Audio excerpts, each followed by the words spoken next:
Animé News.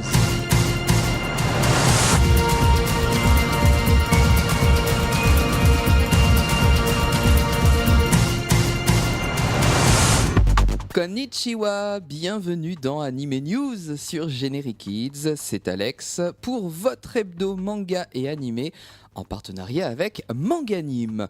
272e Anime News, il vous a été concocté avec passion, comme à chaque fois, par 4 mains, 2 cerveaux, 2 Alex. Voici nos zooms, nos news et nos chroniques. News manga avec Kiun qui annonce le retour de Kiyo Yasuhashi, l'auteur de Uwagaki, pour sa dernière série. Elle s'appelle Immortal Hands. Ce sera une série d'action sanglante avec une touche d'humour qui traitera de l'immortalité. Premier tome à paraître le 13 octobre chez Kiun. Les éditions Kana flirtent sur le succès d'Assassination Classroom de Yusei Matsui afin de proposer dès le 8 juillet le one-shot Korotan Assassination Classroom. C'est un manuel de vocabulaire d'anglais pour débutants agrémenté d'illustrations de la série et d'un chapitre inédit. Aya Sakyo, l'auteur de la saga Kuroneko, qui est édité par ailleurs chez Taifu, met un pied dans la collection Boys Love de IDP avec son one-shot Adolescent Boy. Ce titre plus réaliste et plus proche de notre quotidien que Kuroneko paraîtra en septembre. Pour les sorties de la semaine et ceux qui aiment lire des romans, Ofelb vous propose le 2e tome de Log Horizon, le couronnement du roi gobelin. Ça sort donc cette semaine. Et puis Ototo, je vous rappelle, sortira cette semaine Sword Art Online Calibur. Ce sera le 26 mai plus précisément, avec les mésaventures de Kiroto qui retourne dans Alfheim Online après son épopée dans Gun-Gale Online. Son but, ce sera de découvrir un artefact de légende. Il s'agit d'Excalibur, la légendaire épée. Si pour l'adaptation et Abec pour les dessins ont donc œuvré pour ce manga toujours tiré du light novel de Reiki Kawahara. Et puis notez votre prochain rendez-vous avec Sword Art Online chez Ototo, ce sera le 22 septembre pour Sword Art Online Mother's Rosario. Chez Taifu, le Boys Love est de retour avec le retour aussi d'une auteure majeure, Takagi Ryo. Ce sera le 26 mai pour Café Men, qui sort donc aux éditions Taifu. Venez déguster un bon café et passer un bon moment à La Maison, c'est le nom de ce lieu où l'on apprécie les beaux garçons comme les pâtisseries. Savourez donc un bon moment avec ce nouveau one-shot qui s'intitule Café Men chez Taifu le 26 mai. Et ce sera aussi le même jour la sortie de Kuroneko, la tourmente, toujours signé Sakyo Aya. C'est un one-shot qui cette fois-ci est axé sur le personnage de Eugene. Chronique manga chez Glénat pour commencer avec le 18 mai, la sortie de l'avant-dernier tome déjà des Gouttes de Dieu. Il s'agit du 43e tome. Ce seinen, donc sur l'œnologie, nous tient en haleine, on peut le dire. Les deux frères sont toujours en compétition pour découvrir le 12e apôtre. Mais avant ça, une tâche bien plus âpre incombe à Shizuku et aussi à Miyabi. C'est celle de trouver un vin pour Akie qui est condamné par son cancer. Elle veut en effet qu'une fois parti, ce vin apaise la douleur de Monsieur Fujieda. Tadashi Agi, l'un des deux auteurs, a dit « Le vin ressemble aux êtres humains ». Et c'est vrai, il peut être force, il peut être réconfort, mais surtout, il enivre de sensations et de souvenirs. La grâce de ce manga, tant dans son histoire que dans ses dessins, est due à Tadashi Agi donc, et aussi à Shuo Okimoto. Avant le chapitre final, voici donc ce 43e et émouvant tome des Gouttes de Dieu. Ça sort chez Glénat. La quête des Dragon Ball se poursuit dans le 3e tome de Dragon Ball SD, entièrement en couleur. Goku affronte l'armée du ruban rouge toujours et encore, et surtout le cruel Tao Pai Pai. Décapant et insérant des clins d'œil à des personnages qui apparaissent bien plus tard dans l'histoire qu'on connaît, Dragon Ball SD de Nao Oishi a été supervisé par Akira Toriyama lui-même. C'est une réécriture en couleur et édulcorée de son œuvre qui s'adresse à un public plus jeune. Dragon Ball SD tome 3, c'est chez Glénat. Shoujo à présent avec les éditions Delcourt Tonkam et l'auteur Junko qui revient avec son Kiss Him Not Me et un tome 3 encore plus délirant que les deux autres. Vous vous souvenez que notre héroïne Kae, notre fan de Boys Love, a perdu énormément de poids suite à un choc psychologique. Elle est devenue la nana canon du lycée que tout le monde veut avoir et notez que pas moins de 5 beaux gosses la suivent en permanence. Le rêve. Mais que se passerait-il si d'un coup elle reprenait tous ses kilos ? Eh bien, rebondissement dans cette excellente comédie acidulée aux pointes de Boys Love. C'est signé Junko et le tome 3 est dispo depuis le 11 mai aux éditions Delcourt Tonkam et je vous le recommande vigoureusement. Je poursuis avec un autre shoujo aux éditions Soleil Manga et avec l'auteur de Paradise Lost, il s'agit de Rina Yagami qui nous propose un baiser à la vanille. C'est en effet le titre de son dernier shoujo sorti le 11 mai chez l'éditeur et c'est le quotidien de Kokoa, une jeune japonaise qui prend le train chaque matin pour se rendre au lycée. Sauf que dans ce train, le petit plaisir de toutes les jeunes filles, c'est d'admirer un jeune homme surnommé le Petit Prince Parfait. Banri, c'est son vrai nom, est surnommé ainsi car il est très beau et aussi très doué. Mais on ne peut pas dire qu'il soit aimable. Malgré cette absence de sourire, Kokoa ne désespère pas de l'aborder, mais voilà, elle est très maladroite, elle va même jusqu'à s'endormir sur ses genoux dans le train. Voilà qu'un événement va ensuite lui permettre de se rapprocher de lui. Ah, les premiers amours de lycée, c'est flippant, c'est excitant et ce sont de vrais défis. Rina Yagami sait nous faire rire tant son héroïne est gaffeuse mais touchante. 5 tomes sont déjà parus au Japon, c'est un shoujo comme on les aime tout simplement. Premier tome à découvrir donc chez Soleil Manga, ça s'appelle Un baiser à la vanille.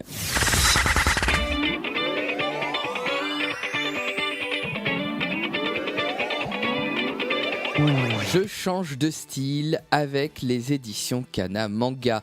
Vous connaissez Astro Boy ? Astro le petit robot ? Eh bien c'est le manga par lequel tout est arrivé, c'est l'œuvre majeure de Osamu Tezuka. Atom The Beginning, tome 1, qui est sorti chez Kana, revient aux origines de ce robot. En effet, il nous fait découvrir la jeunesse des professeurs Tenma et Ochanomizu, des génies de la robotique qui occupent le délaissé labo 7 de leur fac. Il donne vie à un robot de forme humanoïde, Hei 106. Après quelques exploits qui prouvent la fiabilité de leur système, Hei 106 évolue, il apprend, il réagit, il anticipe. Il montre une réactivité exemplaire et va être confronté à un autre robot surpuissant, Mars. Atom The Beginning est au premier abord un manga dont le dessin est très soigné, tant dans les personnages que dans les robots. Les personnages sont un bel hommage au maître Osamu Tezuka puisqu'ils ont la rondeur de ceux donc de Osamu Tezuka, c'est donc une réussite. La progression de l'histoire n'est pas en reste, on effeuille page après page jusqu'au point culminant de la dernière, mais chut, je ne vous dis rien de plus. Masami Yuuki signe l'histoire justement et les dessins sont de Tetsuro Kasahara. Atom The Beginning, c'est avant tout l'histoire d'un non-humain de Hei 106, l'enfant de la science au cœur généreux qui s'est vu insuffler une troublante humanité, une conscience. C'est donc à lire avec émotion et avec passion, c'est chez Kana Manga, Atom The Beginning. Et je change encore de style avec les éditions Komiku puisque c'est le 26 mai que sort chez cet éditeur le très remarquable Tokyo Therapy. Ce manga en 2 tomes est co-signé Toshinobu Dana et Taro Kootsu. Il aborde avec brio le thème de la psychologie, de la psychothérapie, du point de vue d'une professionnelle du métier. La protagoniste principale est donc psychologue clinicienne. On suit ses séances de thérapie et son approche très humaine, très empathique. Les auteurs parviennent à rendre captivantes ces histoires, ces tranches de vie aux apparences tristement banales. On est sur le fil du rasoir entre le cas clinique et l'intrigue policière. Et c'est là tout le sel, tout l'intérêt de ce manga.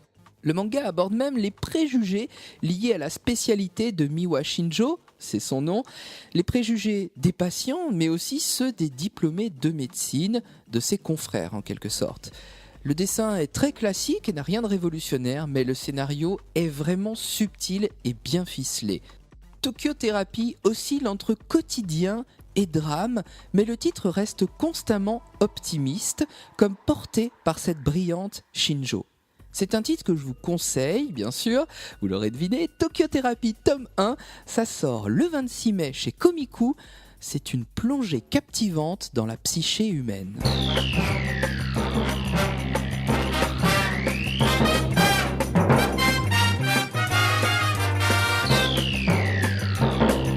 Je vous l'ai dit, il y en a vraiment pour tous les goûts cette semaine et cette fois-ci on part chez Black Box pour de la nostalgie, du revival, du culte comme vous voulez. Après nous avoir fait tomber de bonheur en éditant le manga de Goldorak, Black Box le 25 mai sortira le très attendu manga de Mazinger Z, Mazinger Z au Japon. Mazinger, c'est le robot géant culte de Go Nagai. Go Nagai, je vous le rappelle, le papa de Cutéone ou de Goldorak. Si Goldorak, c'est-à-dire Grandizer, est le plus connu et de loin en France, au Japon et dans d'autres pays, c'est bien Mazinger Z, le premier des robots de Go Nagai qui tient le haut du pavé. En effet, si le manga de Goldorak date de 1974 au Japon, Mazinger, lui, est encore plus vieux, il date de 1972. Le premier a donc été plus marquant pour les Japonais. De plus, le héros de Mazinger Z est Koji Kabuto et il est plus connu chez nous sous le nom d'Alcor dans Goldorak. Vous comprenez donc que les fans de Mazinger au Japon n'ont donc pas trop aimé voir leur héros passer au plan secondaire dans Goldorak. Mazinger, c'est donc Koji qui se bat avec son robot Mazinger contre le Dr Hell qui veut conquérir la Terre. Une armée de monstres robots va déferler sur notre planète. Mazinger a été créé par un brillant scientifique, le grand-père de Koji qui meurt au début de l'histoire. Notre destin est donc entre les mains de Koji. Box sort donc en simultané les 6 volumes, c'est-à-dire l'intégrale de Mazinger Z en manga le 25 mai et le même jour, c'est le one-shot Great Mazinger Z qui sort également. On va être gâtés. Great Mazinger Z, c'est la suite naturelle, on peut le dire donc, de Mazinger. Tetsuya, qui s'appelle Antares chez nous, est un orphelin élevé par le père de Koji, ce même père qui fabrique un robot encore plus puissant, Great Mazinger. C'est donc reparti pour une bataille acharnée, cette fois-ci contre l'Empire Miken. Bon, vous l'aurez compris, c'est une suite, et c'est logique puisque Mazinger a été un vrai phénomène dans l'archipel nippon, lançant la mode de tous ces mangas et de ces séries de robots géants. L'adaptation animée de Mazinger Z a d'ailleurs été partiellement diffusée chez nous sur M6 au tout début de la chaîne, en 88, mais la confidentialité de la diffusion et l'ancienneté de la série ont fait que cette série est passée totalement inaperçue chez nous. Il faut dire que face au bulldozer du Club Dorothée et le côté un peu vieillot de la réalisation, elle ne faisait pas le poids à l'époque. Black Box nous offre la possibilité de découvrir enfin ce monument du manga, je pèse mes mots, dans une très belle édition dont il a le secret, grand format et belle qualité de papier. Et puis, le plaisir non négligeable, c'est de tenir entre nos mains l'intégrale en une seule fois. Ça plaît aux impatients. Le design est certes un peu daté, 1972, je vous le rappelle, et c'est justement ce qui fait indéniablement son charme. Go Nagai est un auteur majeur de la production manga. C'est un artiste accompli qui s'exprime toujours de manière brûlante. À découvrir donc absolument l'intégrale Mazinger et Great Mazinger chez Black Box. Ça sort le 25 mai.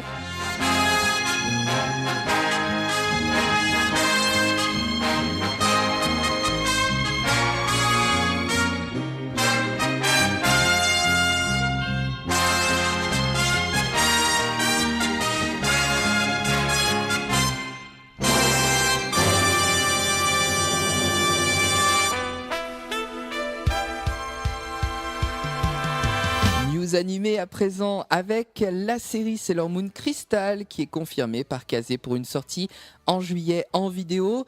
En effet, le coffret intégral collector comprenant la saison 1 et 2 de la série paraîtra le 6 juillet en France pour Japan Expo donc. Il contiendra 6 DVD et 3 Blu-ray avec donc les 26 épisodes qui composent ces saisons, ainsi qu'un livret de 172 pages. Il vous sera possible de choisir entre la version originale sous-titrée ou la version française. Tout ceci pour un prix similaire au coffret de la première saga Sailor Moon, c'est-à-dire près de 80 €. Wildside va rééditer le 29 juin prochain les grands classiques de l'animation japonaise signés Takahata et Miyazaki et puis d'autres également. Ainsi les films Horus, le prince du soleil, le serpent blanc, Phénix l'oiseau de feu, les joyeux pirates de l'île au trésor, Qui est la petite peste ou encore le chat botté sortiront dans une nouvelle édition DVD avec de nouveaux visuels. À l'occasion du Festival international du film d'animation d'Annecy, Arte vous réserve une soirée de choix le 12 juin, je vous en reparlerai à ce moment-là, mais notez-le dans vos agendas, avec la diffusion de 2 très grands films de l'animation japonaise. 20h45, Le vent se lève de Hayao Miyazaki des studios Ghibli va ouvrir le bal, et en deuxième partie de soirée beaucoup plus sombre, ce sera Akira de Katsuhiro Otomo, sachant qu'en plus le manga est réédité chez Glénat très prochainement. À noter donc tout ça dans vos agendas.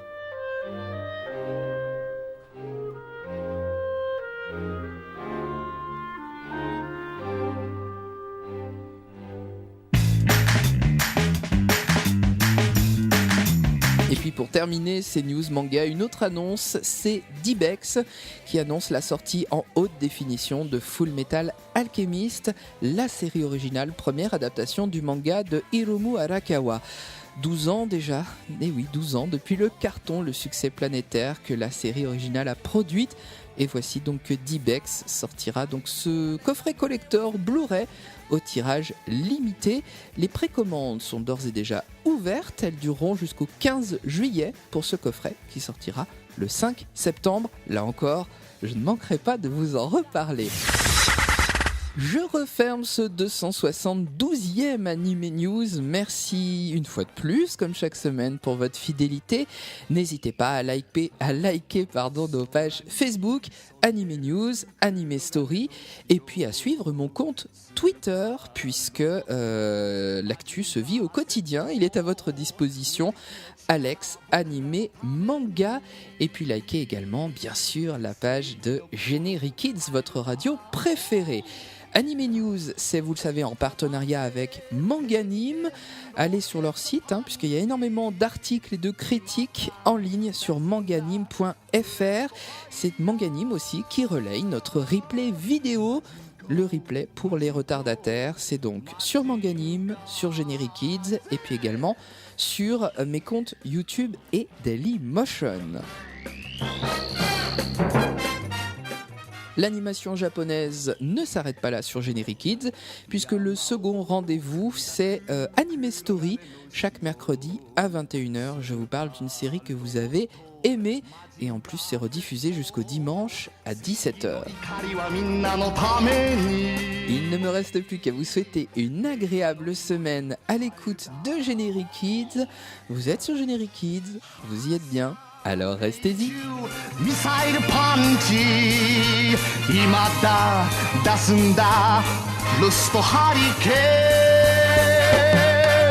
Majin Go, Majin Ga Z!